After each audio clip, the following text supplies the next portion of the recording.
Sangomasi truly violent forces. Try your trust.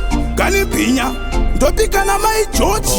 Ona tewa ava vana vakuchivika vabatana kusimba zvekuputika. Ona shepi nekunaka nakadhula semushini wakabaka.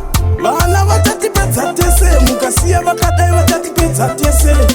Vana vatatipedza tese mukasiya vakadai vatatipedza tese. Chame foot. Ona mwana wako bata mwana wako. Vana vatatipedza tese mukasiya vakadai vatatipedza tese. Pakito panopisa under 18 ma14 pamwe nema16. Kana mukaona vakageza vakachena vauya maslekini. Ona anodanana na baba vake openi kutochallenge amai vake. Kufamba akashama hatyi yake akamisa chest kunge isiri yake. Vana vatatipedza tese mukasiya vakadai vatatipedza tese. Vana vatatipedza tese mukasiya vakadai vatatipedza tese. Chame foot. Ona mwana wako bata mwana wako. Vana vatatipedza tese mukasiya vakadai vatatipedza tese.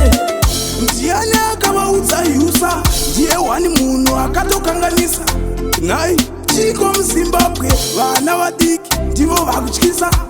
Tinokupusisa iJakoni vana vapanduka muLideni.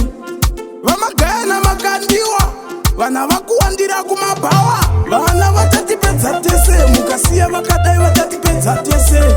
Vana vatatipedza tese mukasiya vakadai vatatipedza tese. Chame foot. Ona mwana wako bata mwana wako. Vana vatatipedza tese mukasiya vakadai vatatipedza tese.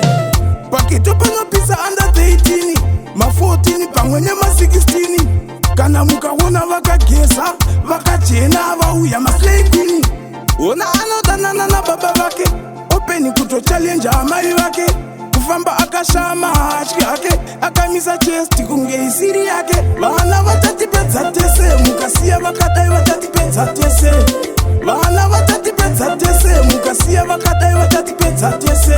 Chame foot. Ona mwana wako bata mwana